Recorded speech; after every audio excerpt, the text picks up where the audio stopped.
La identidad en esta instancia hay que buscarla en la explicitación de la relación dialéctica con el otro, evitando caer en la colonización cultural, hoy entendida como americanización por los europeos. Una agradable coincidencia se produjo en estos días cuando, luego de haber participado en México de un congreso sobre las identidades, recibimos una de las mejores y más actualizadas revistas de pensamiento como la francesa Crisis, que trata el tema de la identidad. Esto nos mueve a volver a escribir o reescribir aquello que venimos sosteniendo desde hace años para que, no ya en el ámbito reducido de un congreso sino en el mega ámbito de Internet, lo pongamos al conocimiento de muchos. En realidad la pregunta por la identidad tiene que ser más bien la pregunta por las identidades. Así, si del mundo no hay una sola versión y visión sino varias según las ecúmenes culturales que lo constituyen, es lógico que estemos obligados a preguntarnos por las identidades y no por la identidad. Aclarado esto, cuando hablamos de identidad, hablamos de identidades. Esto es, que cada uno la aplique a la suya. No debemos buscar la identidad de hombres y pueblos en la repetición mecánica de lo idéntico. Esta radica en la repetición ritual de modos, maneras y costumbres como lo hacen los centros tradicionalistas cuando desfilan o se visten de paisanos. Charros en México, gauchos en Argentina, tiroleses en Italia o bretones en Francia, eso no es malo, pero se está limitando al orden de la repetición. Es que la repetición tiene mucho de remedo, de mala copia. La repetición los latinos la llamaban aeidem, lo igual, mientras que la identidad debemos buscarla en el ipse, en la búsqueda del sí mismo. Las identidades de los pueblos y de los hombres no son algo pétreo, algo consolidado de una vez y para siempre, sino que se logra, se accede a ellas a través de la reencarnación de valores de generación en generación que forman parte de cada una de sus tradiciones. Las identidades son un hacerse cotidiano. ¿Qué es la tradición? No es juntar cosas viejas sino la transmisión de valores, de cosas valiosas de una generación a otra. Lo sustancial es lo que se transmite como valores, lo accidental es la forma o manera como esos valores se expresan. La tradición se funda en valores y vivencias. Estas últimas son las experiencias histórico-políticas de un pueblo o de un individuo a lo largo de su vida, en tanto que los valores son, como dijimos, los actos o productos transformados en valiosos, porque en ellos se encarnó un valor. Así Iberoamérica posee vivencias que le son comunes como sus luchas por la emancipación, en donde lo angloamericano es vivido como el enemigo y en donde la libertad es su ideal a lograr o valor máximo a realizar. Para entender la identidad tenemos que partir del ipse, del ser sí mismos. ¿Y cómo somos sí mismos? Cuando nos preferimos a nosotros mismos, cuando no imitamos. Perón decía, no seamos un espejo opaco que imita e imita mal. La imitación es la que ha tintineado en toda la inteligencia culturosa iberoamericana que piensa así, veamos que está de moda, lo traducimos, lo presentamos, lo traemos, y lo adoptamos. Este es el paso previo, erradicar el remedo, el ser un espejo opaco, la mala imitación. Preferirse a uno mismo, es decir, voy a preferir los valores que hacen a mi tradición cultural que se expresa bien en una lengua, que es la lengua que yo hablo. La preferencia de nosotros mismos nace del acto primordial por el cual privilegiamos el nosotros a los otros. Esto no quiere decir que reneguemos del otro, enseguida lo vamos a ver, sino que el acto primordial del acceso a la identidad es un acto de preferencia, que como acto valorativo, prefiere unos valores y pospone otros. Pero la identidad no se agota en la preferencia de nosotros mismos, ese es el primer paso de acceso a ella.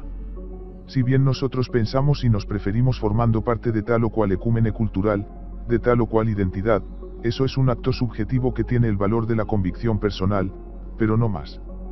Es necesario entonces introducir la categoría de reconocimiento, que solo se logra si el otro me reconoce como tal. Por eso los viejos criollos nos enseñaban, nunca digas que sos gaucho, espera que los otros te lo digan.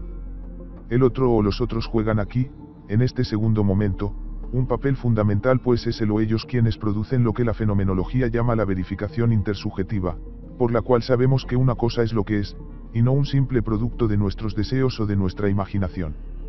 Ahora bien, dado que la preferencia de sí mismo es el acto primordial en la búsqueda del ipse, algunos autores despistados como André Lalande han sostenido que le principe de identité déclare la superiorité du mesure l'autre, cuando en realidad lo que establece el principio de identidad a través de la preferencia de sí mismo es la diferencia, la distinción de uno con el otro, del sí mismo con el otro de sí, y no la superioridad de uno sobre otro. Gran parte de las taras de nuestra sociedad radican en la no distinción entre igualdad y diferencia. Los hombres son iguales en dignidad pero naturalmente desiguales por estar dotados de diferentes talentos y caracteres. Esto lo ha tratado la filosofía desde siempre apelando a la noción de analogía que fue definida como parte a idem, parte diversa.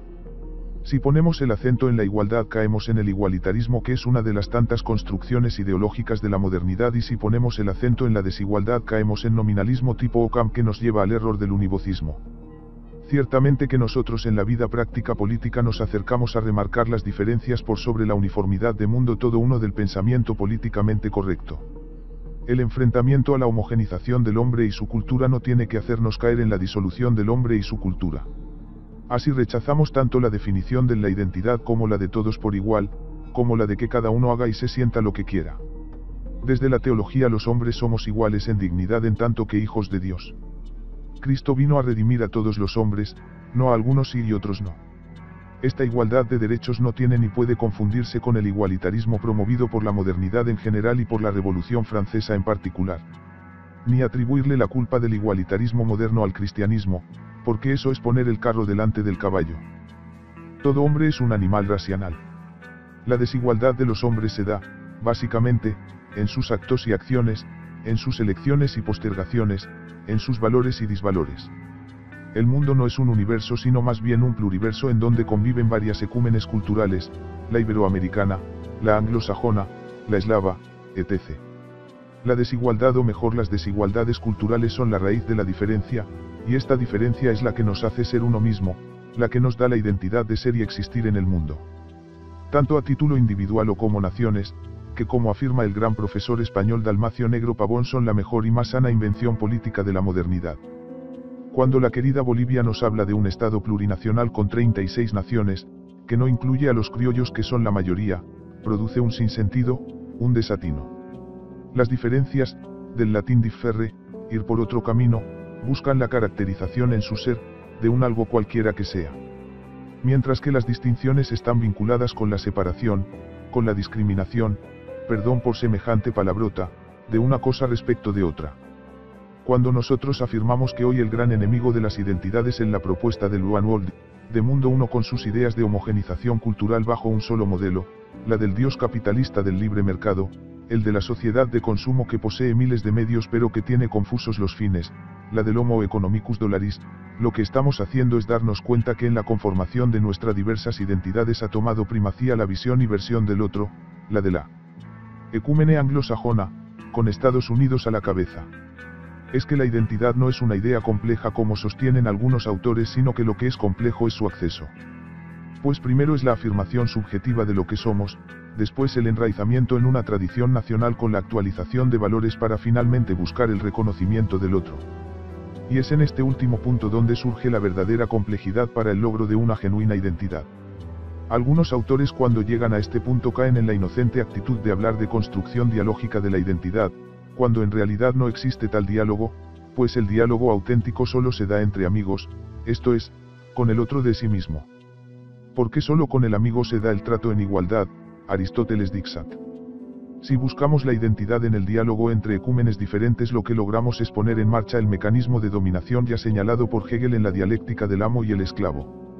La identidad en esta instancia hay que buscarla en la explicitación de la relación dialéctica con el otro, evitando caer en la colonización cultural, hoy entendida como americanización por los europeos. No podemos, filosóficamente hablando, conformar nuestra identidad más genuina en diálogo con los otros sino en tensión dialéctica con ellos, de lo contrario seremos dominados y terminaremos perdiendo nuestra identidad.